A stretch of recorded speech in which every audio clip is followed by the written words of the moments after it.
You are anxious and worried about many things, Jesus said to Martha. But really, this could apply to all of us here today. You are anxious and worried about many things. Well, let's think of some of those things for a moment. Parents, what are parents anxious and worried about? Their jobs, careers, the household, how to manage all the activities their kids are doing, which seem to be increasing by the day, the safety and well-being of their children. How about children and teenagers, even young adults? What are they anxious and worried about? Making friends, some of them about the fact that summer is going so quickly and will come to an end. School, sports, dance, band, work, their future. How about grandparents? What are they anxious and worried about? Sometimes their health, who will take care of them, the struggles that their children and grandchildren are having, especially with faith. Those who are single, what are they anxious and worried about? Finding someone to be with or being all alone? Even priests are anxious and worried about many things. Our parishioners, trying to minister to all the needs that are out there. Administration, the crisis of faith, the increasing demands brought about by a shortage of priests. So all of us are anxious and worried about many things, whether it's small things like the heavy traffic now on Route 11 and Route 31 and 81 and the mess that is our area. We're kind of left out here in no man's land in Cicero and Central Square. Or serious things like the economy, division, hatred, violence, war, the rapid moral and spiritual decline of our society and culture. We could make a mile-long list of all the things that we're anxious and worried about.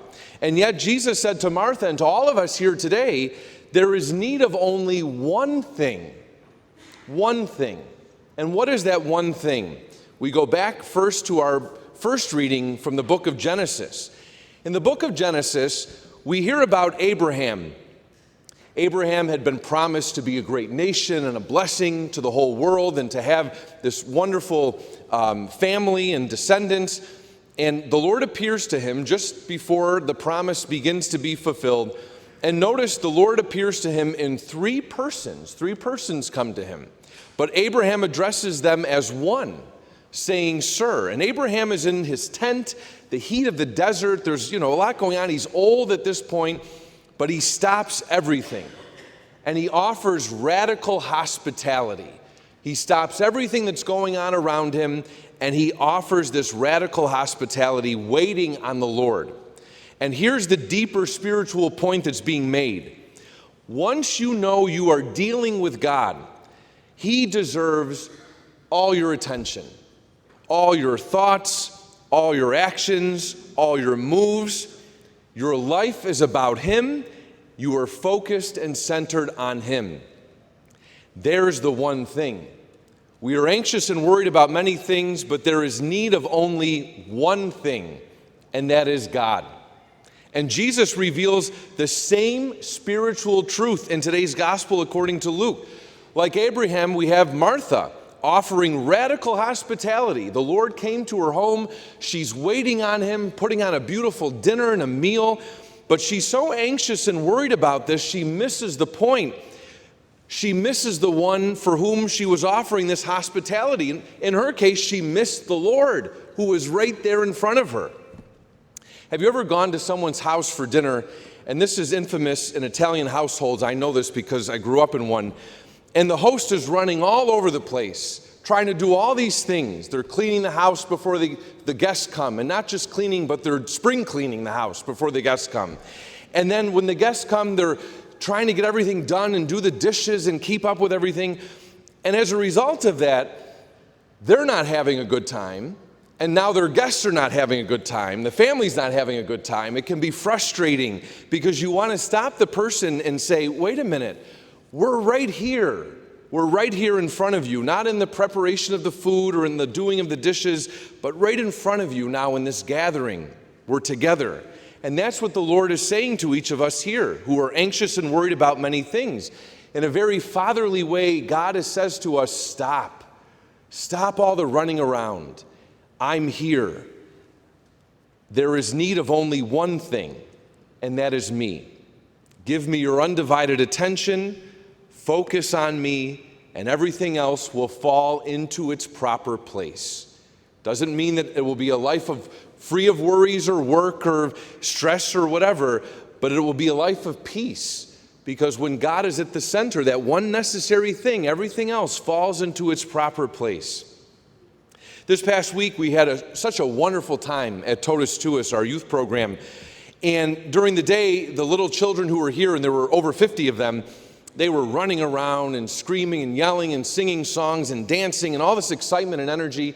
And even in the evening, we had the older kids, we had over 30 of them, and they were playing all these fun games. The last game we played was a watermelon relay. My team won, by the way, which is very essential to the point of this homily. We went and played paintball with them. We're all bruised up as a result of that.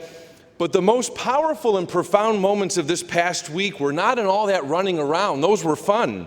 But the most powerful moments were the moments that we spent before the Lord in the Blessed Sacrament. Imagine all these anxious, antsy children and youth stopping, coming into the church, the Blessed Sacrament's exposed on the altar, and they're sitting there before Him quietly, in His presence, receiving the gift of Himself. You could sense the peace and the joy that was in the church when they were there doing that.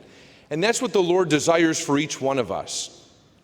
The devil, and the word for devil, diabolos, means scatter apart, wants us to be anxious and worried about many things, to run all over the place, to be busy at every moment, because what happens then? We forget about the Lord, and then we suffer from a weary mind and a divided heart. There's this constant restlessness. But the Lord wants us to recognize and go after the one necessary thing. And there's a beautiful, fancy phrase for that in Latin. It is unum necessarium. Let's say that together. Unum necessarium. Say that to yourself when you find yourself all frazzled about all these things that are going on. Say one necessary thing, unum necessarium, and remember that's the Lord. Because when that's the case in our lives, everything falls into its proper place. And there's two ways we can help do that. First and foremost, by what we're doing here every Sunday. That hour we give to God in worship is paramount. It is at the foundation of the Christian life and helps us to place Him in our lives as the one necessary thing. But also, a second thing is making time to be with Him in prayer each day. Whether it's turning the radio off in the car and just having some quiet time to talk to Him or just be aware of His presence. At the end of the day, putting the phone away before you go to bed and just saying your prayers at night and having a restful sleep. But also by spending time in the church. On Tuesdays and Thursdays, 5:30 to 6:30, we have the Blessed Sacrament exposed. People come in and they just spend time and receive from God the gift of Himself. We also have chapels at both parishes that are open 24/7 to go in for prayer. In these moments of quiet, we're able to sit at the feet of Jesus, which is what Mary did in the gospel. She chose the better part. So let's pray for the grace that we need to do the same, so that we can receive the Lord Himself, who calms our anxieties and worries, not only in this life, but in the joy we await in the life to come.